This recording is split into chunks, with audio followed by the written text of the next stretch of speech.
UP में इस बार भी तमाम दागी और आपराधिक मुकदमों के धारक लोग सदन में पहुंचे हैं। सदन में पहुंचाने का काम भारतीय जनता पार्टी ने भी किया है, समाजवादी पार्टी ने भी किया है। आइए हम कुछ इस विषय पर चर्चा करते हैं। उसके पहले श्री आदित्यनाथ योगी जी को पुनः मुख्यमंत्री के रूप में प्रतिष्ठापित होना था और यह एक रिकॉर्ड टूटा है। जैसा कि इस बात से आप सभी अवगत हैं कि लगभग 3 दशक 4 दशक से रिपीट किसी की सरकार नहीं हो पाई, लेकिन पहली बार ऐसा हुआ है कि यह सरकार रिपीट हो रही है। इसके अनेकानेक कारण हैं जिसके बारे में आप सभी चर्चा कर चुके हैं, आप जानते भी हैं। राशन है, भाषण है और अपराध उन्मूलन है, गुंडागर्दी का समन है। इन सब चीज़ों को लेकर के लोगों ने विश्वास अर्जित किया। जहाँ तक किसान आंदोलन और छात्र आंदोलन ऐसे कुछ मामले थे और किसानों के साथ कर्मचारियों के पुराने पेंशन के मामले थे, यह सब बहुत प्रभावी नहीं रहे। यदि देखा जाए, हम लखीमपुर खीरी चलें तो लखीमपुर खीरी एक बिंदु रहा है राजनीति का और अंतिम चरण में बिंदु रहा है। जब चुनाव सर पर थे, ऐसे में अजय मिश्रा टेनी के लड़के के ऊपर 302 का मुकदमा दर्ज होना, वहाँ किसानों को कुछ ला जाना और इधर से भी दोनों तरफ से लोग हताहत हुए, मारे गए। उसके बाद भी टेनी को न हटाया जाना, यह कयास लगाया जा रहा था कि लखीमपुर खीरी सहित अन्य कुछ जनपदों में भाजपा का नुकसान होगा, लेकिन ऐसा हुआ नहीं। एक बड़ा मामला है, कुछ गुंडों को लोगों ने नकारा है। उन गुंडों में कलयुग के केशव भी हैं। मैं कई बार वीडियो किया हूं और ऐसे लोगों को मैं कदापि नहीं चाहता, चाहे ऐसे सपा के गुंडे हों, चाहे ऐसे भाजपा के गुंडे हों, चाहे ऐसे निर्दल गुंडे हों। धनंजय सिंह भी हारे हैं इस मामले को लेकर के। मेरे जैसे और तमाम जो अच्छे लोग हैं वो खुश होंगे कि ऐसे लोगों की राजनीति में जगह नहीं होनी चाहिए, सदन में ऐसे लोगों को नहीं जाना चाहिए। धनंजय सिंह जौनपुर के मल्हनी से चुनाव लड़ रहे थे। उनकी पत्नी जिला पंचायत की अध्यक्ष हैं और इनाम घोषित था। उसके बाद भी धनंजय सिंह खेल के मैदान में देखे गए और उनकी पत्नी जिला पंचायत की चेयरमैन हो गई।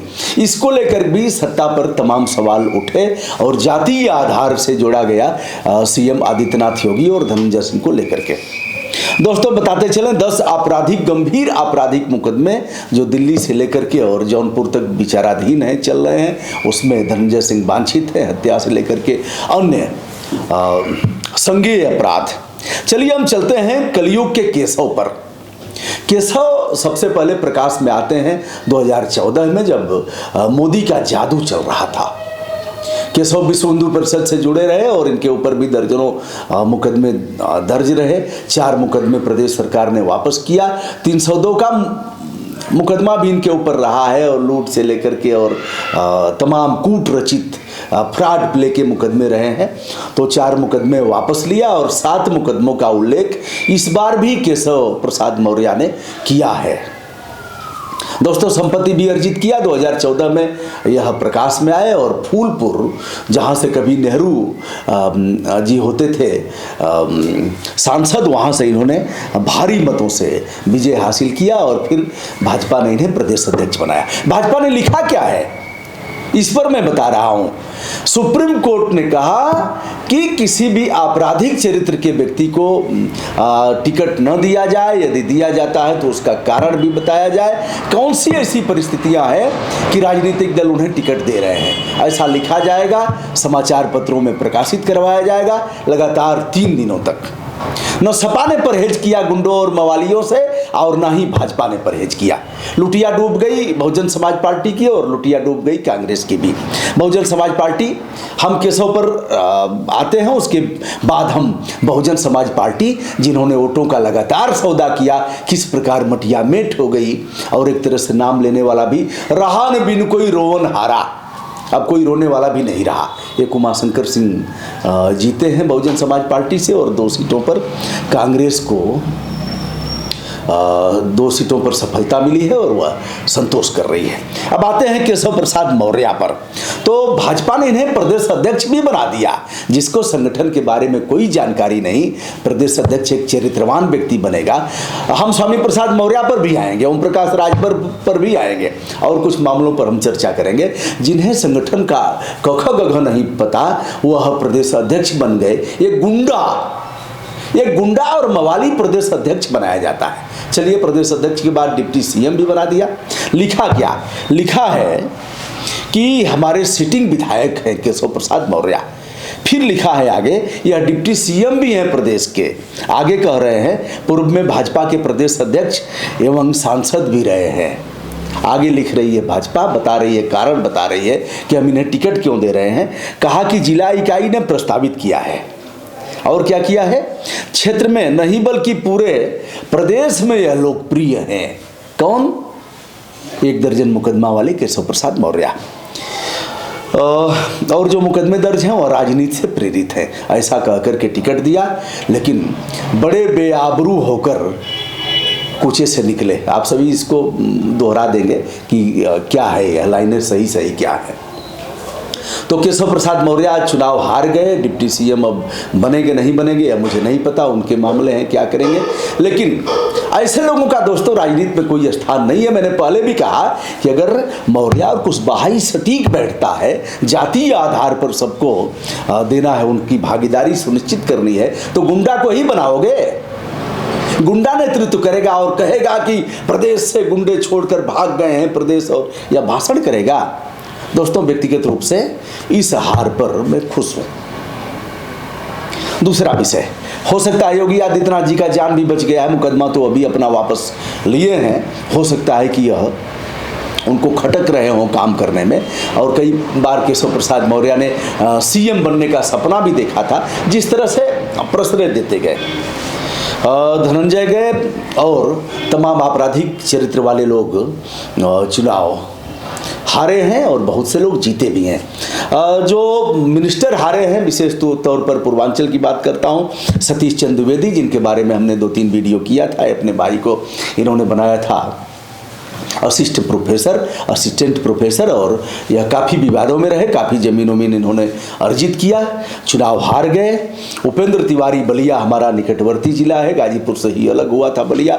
100 साल पहले उपेंद्र तिवारी मिनिस्टर थे, अभी चुनाव हार गए। आनंद स्वरूप शुक्ला जो बलिया सदर से थे, पहली बार विधायक और पहली बार कैबिनेट मंत्री बना दिया। तो यह इनका ठीक नहीं रहा होगा, तो इनको हटा करके बैरिया कर दिया गया।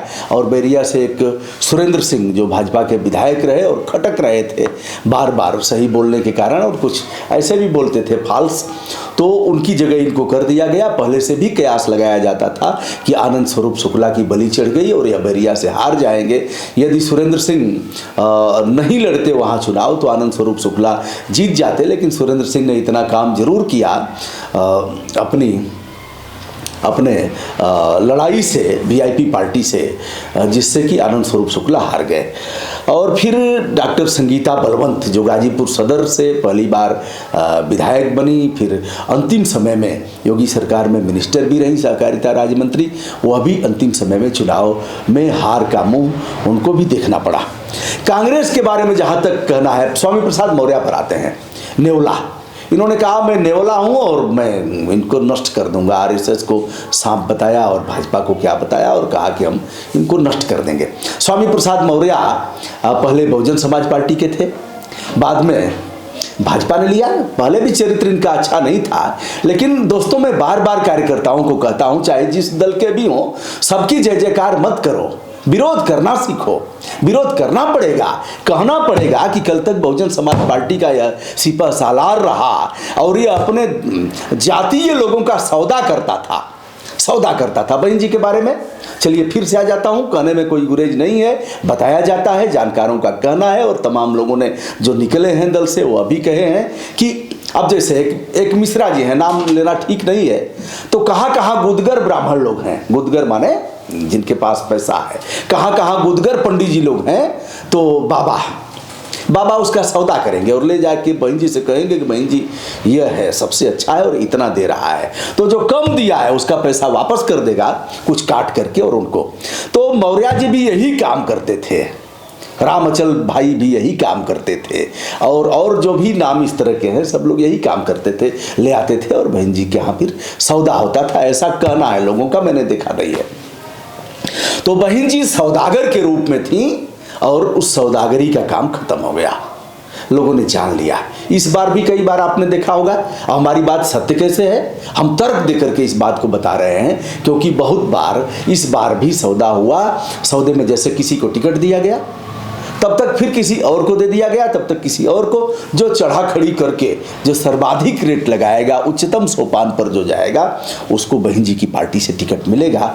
काम खत्म हो गया। एक ही उमाशंकर हैं जो वो अभी बताया जाता है कि अपने बल पर है, अपने दमखम पर है, एक सिंबल है, एक इनके जातीय वोट, और अब इनके वोट भी बिखर गए बहन जी के, क्योंकि दलितों ने राशन और भाषण और तमाम अपनी वह देखते हुए कि इस सरकार ने हमारा कोई ऐसा नहीं किया है कि जिससे, और इन लोगों ने इसी गवर्नमेंट में, यानी केंद्र सरकार ने सुप्रीम कोर्ट के महत्वपूर्ण विनिश्चय के बाद भी हरिजन बनाम सवर्ण अध्यादेश ला करके लाया, तो यह बात उनके जेहन में बैठ गई है और यह लगा कि यह हमारे हित चिंतक हैं, हमारी बुराई नहीं करेंगे, हमारा अहित नहीं करेंगे। दलित वर्ग के मतदाताओं को इस बात का आभास हुआ और उन लोगों ने बहन जी को छोड़ करके, और इस दिल के टुकड़े हजार हुए, कोई यहाँ गिरा कोई वहाँ गिरा, लेकिन असली दिल इनका लगा था प्रधानमंत्री मोदी जी के साथ। तो दोस्तों, केशव प्रसाद मौर्य पर 302, 120B सहित 11 गंभीर धाराओं में मुकदमे दर्ज थे। केशव चले गए, केशव का क्या होगा? और मैं कहना चाहूँगा, जातीय आधार अगर देखना है, देखना भी चाहिए, तो केशव क्यों, केशव जैसा गुंडा क्यों, कलयुग का केशव क्यों? और हम आते हैं अब ओम प्रकाश राजभर पर। ओम प्रकाश राजभर कल तक बहुत खराब बोलते थे जब भाजपा के साथ थे। यह बहन जी से अपनी राजनीति शुरू किया इन्होंने, और इसी तरह का भाषण देते थे। तो जब भाजपा के साथ थे तब तो बहुत अच्छे थे, और जब साथ छोड़ करके चले आए, त्यागपत्र दे दिया और लगाया, आरोप लगाया, तो चले आए तो बहुत खराब हो गए। तो फिर भैंस के पड़वे का मुंह बना करके और चश्मा लगा करके पियर का बाबा बना दिया गया। बाबू, फिर पियर का बाबा तुम्हारा हो सकता है, क्योंकि पल में तोला, पल में मासा, पल में रंग बदलती है। जिसको चाहे पागल कर दे अपने हुस्न के जादू से। इनका कोई चरित्र नहीं है, चाहे बड़े बाबा हो, चाहे छोटे बाबा हो, चाहे मुलायम सिंह यादव हो, चाहे अखिलेश यादव हो, चाहे बहन जी हो, चाहे बेटी है तो लड़ेगी वह हो। दोस्तों, आज के दिन इतना ही। पुनः श्री आदित्यनाथ योगी जी प्रतिष्ठापित हो रहे हैं, तो हमें उम्मीद है कि बिना किसी भेदभाव के काम करेंगे, और गुंडे की कोई जात नहीं होती महाराज श्री। बगैर किसी भेदभाव के जो गुंडे बच गए हैं उन पर भी आप बुलडोजर चलाएंगे। मैं हूं ब्रजभूषण दुबे। बगैर किसी भेदभाव के तमाम लोगों ने कहा, जो हमारा मंतव्य था, जो हमने मोटा मोटा आकलन किया था, मेरे पास कोई अलादीन का चिराग नहीं है कि मैं सब जान जाऊंगा, तो उसके आधार पर मैंने किया था। हमारी कोई इनसे कोई दुश्मनी नहीं है और किसी प्रतिक्रियावाद से ग्रसित नहीं हूं। आगे भी करूंगा, डट करके करूंगा, सीना ठोक करके करूंगा, और आपसे उम्मीद करता हूं कि आप हमें बल दें, साहस प्रदान करें कि बगैर किसी भेदभाव के हम कर सकें। सत्ता से ही सवाल होगा दोस्तों। अगर धरती पुत्र के बेटे आते तो ब्रजभूषण दुबे सीना ठोक करके उनसे भी ऐसे ही सवाल करते, जैसे सदी के महानायक अमिताभ बच्चन को ले जाने का काम हमने सुप्रीम कोर्ट में किया था, जब वो मुलायम सिंह यादव के ब्रांड एम्बेसडर थे। सादर प्रणाम, नमस्कार, मंगल कामना।